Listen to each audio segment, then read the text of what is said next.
আজকে আমরা এবিটি এর ম্যাথস পেজ 18 এমসিকিউ সলভ করতে চলেছি। তো তোমরা এই ভিডিওতে সামনে থাকো। হ্যালো ফ্রেন্ডস, তোমরা কেমন আছো? আমরা আজকে নিয়ে চলে এসেছি আর একটি নতুন ভিডিও।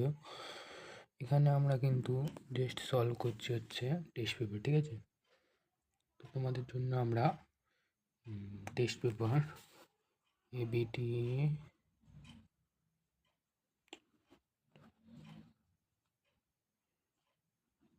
সলভ করলাম পেজে 18। ফার্স্ট অঙ্কে কি বলে দিয়েছে দেখে নিই আমরা। যদি কোনো মূলধন 10 বছরের সমূল চক্রবৃদ্ধিতে দ্বিগুণ হয় তবে বার্ষিক সুদের হার শতকরা এ 5%, বি 10%, সি 15%, ডি 20%। তো এখানে অ্যান্সার হবে বি, ঠিক আছে? এখানে দেখে নাও, মূলধন সমান সমান পি, সুদের হার সমান সমান আর, সময় 10%।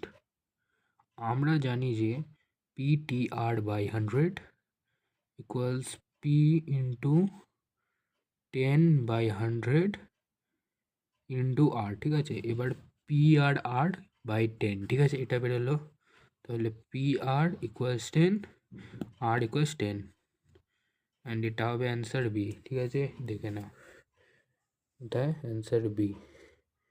অ্যান্ড পরের অঙ্কটা দেখি।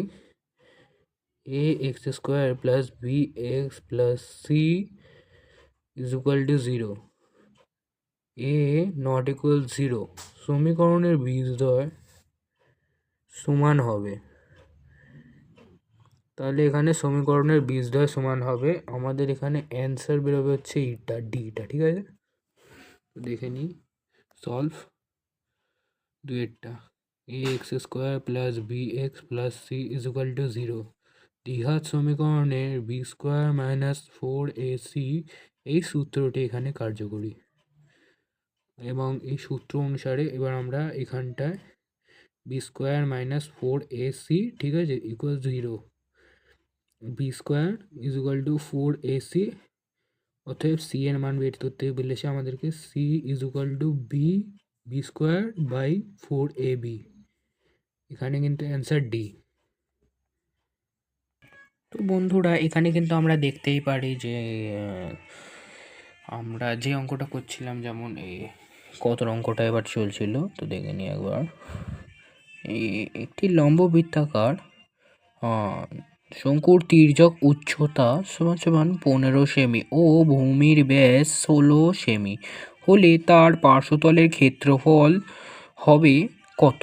এখানে কিন্তু পার্শ্বতলের ক্ষেত্রফল হিসাব করতে বলেছে। তাহলে আমরা কিন্তু দেখি হিসাব করে। একটি লম্ব বৃত্তাকার শঙ্কুর তির্যক উচ্চতা সমান সমান এল ও 15 সেমি, ব্যাস সমান সমান 16 সেমি, তির্যক উচ্চতা কিন্তু বলেই দিয়েছে আমাদের 15 সেমি, ঠিক আছে? তির্যক উচ্চতা মানে আমরা দেখে নিই যে এই যে তির্যক উচ্চতা এখানে কিন্তু বলেই দিয়েছে 15 সেমি, ঠিক আছে? তির্যক উচ্চতাকে নিয়ে আমরা কিন্তু কিছু করব না। তির্যক উচ্চতাটা যেরকম আছে এটা সাইডে লিখে দিই ভালো করে। এটা কিন্তু 15 সেমি, ঠিক আছে? 15 সেমি। অ্যান্ড এখানে কিন্তু ব্যাস বলে দিয়েছে আমাদেরকে 16 সেমি। আমাদেরকে কিন্তু ব্যাসার্ধটা বার করতে হবে। ব্যাসার্ধ বার করতে গেলে কিন্তু ব্যাসকে দিয়ে 2কে ভাগ করতে হয়, মানে ব্যাসার্ধ বার করতে গেলে কিন্তু আমরা ব্যাসের যে সংখ্যাটা আছে সেটাকে দিয়ে 2কে ভাগ করতে হবে। যেমন 2 দিয়ে ভাগ করলাম আমরা 8 হলো, ঠিক আছে? 8টা কিন্তু এবার হবে মানে ব্যাসার্ধ, ঠিক আছে? এবার পার্শ্বতলের ক্ষেত্রফলের সূত্র কি আমরা জানি। বক্রতলের ক্ষেত্রফলের সূত্র আর পার্শ্বতলের ক্ষেত্রফলের সূত্র একই, কিন্তু এবার আমরা দেখি যে এখানে আছে πr/l, মানে πr/l এর সূত্রটা ইউজ করবো এবার আমরা। এই সূত্রটা এবার আমরা ইউজ করব, অর্থাৎ এখানে এল এর মান বলে দিয়েছে কিন্তু 15, এল এর মান কিন্তু বলে দিয়েছে আমাদের 15।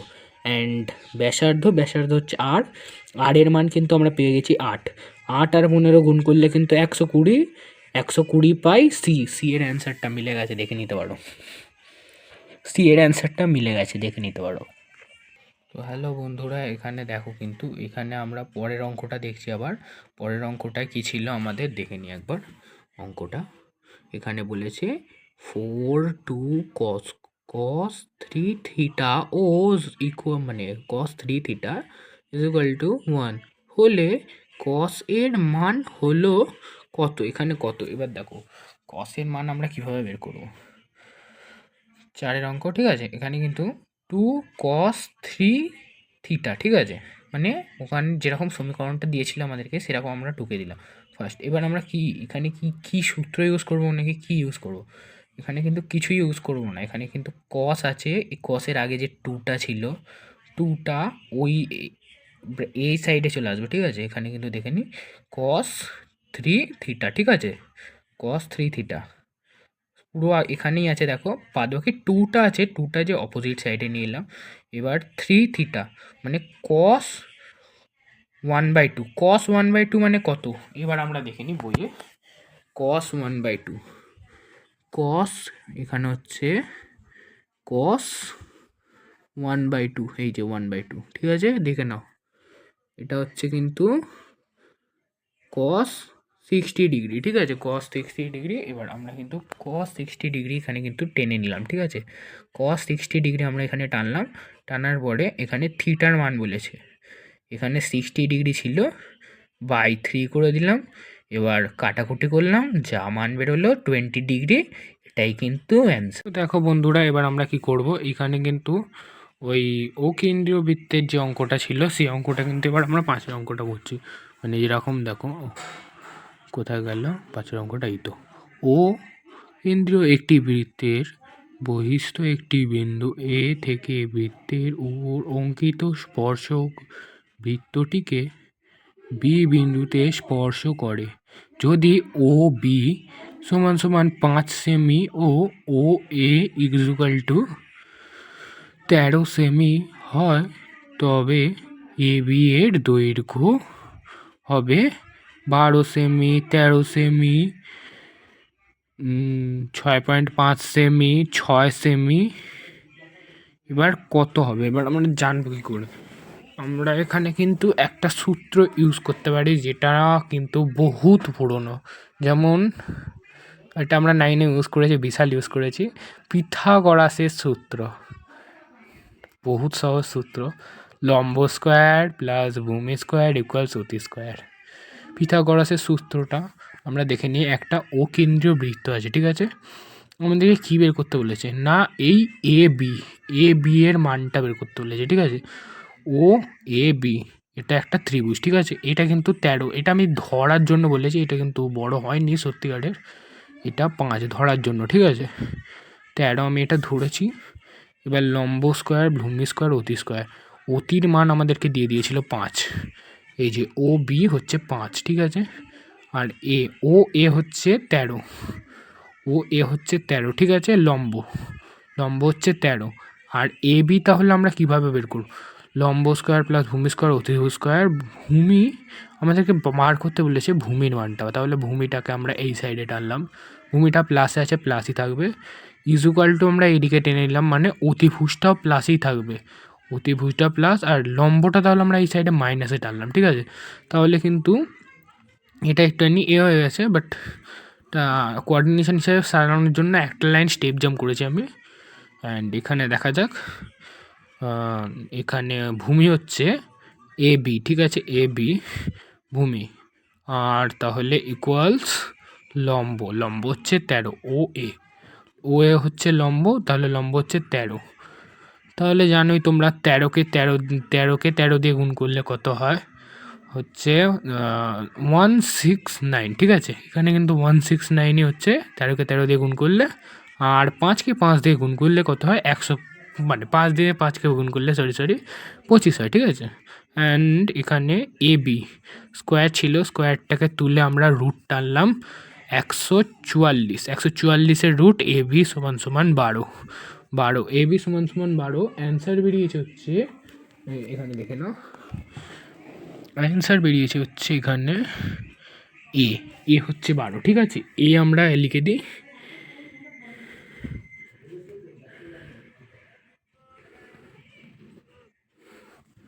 এখানে কিন্তু এই অঙ্কটা হলো, এই 5-এর অবধি অঙ্কটা হলো, ব্যাস এবার 6-এর অঙ্কটা করি, দেখে নাও। এবার পরের অঙ্কটা আমরা কি করেছি, এখানে অঙ্ক আমাদেরকে কি করতে বলেছে দেখি, আমাদের বলেছে যদি 30, 34, 35 ছত্রিশ, 37, 38, 39 তথ্যগুলি থেকে 35 বাদ দেওয়া হয়, তবে মধ্যমার বৃদ্ধি পাবে 2, 1.5, 1, 0.5। তাহলে এবার কি করে করবো এই অঙ্কটা? 30, 34, 35, 36, 37, 38, 39 মানের ঊর্ধ্বক্রমে সাজালাম।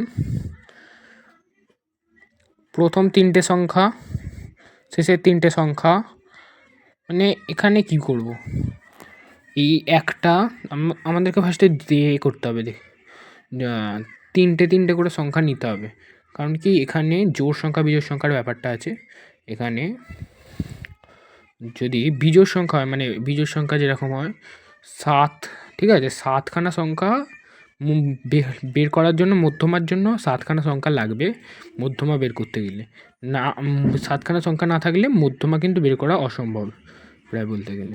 তাহলে এখানে 1, 2, 3, 4, 5, 6 আর মাঝের সংখ্যাটা তাহলে হচ্ছে মধ্যমা। মধ্যমাকে দিয়ে আমরা কিন্তু 35কে বাদ দিলাম, এক উত্তর সি দেখে নিতে পারো।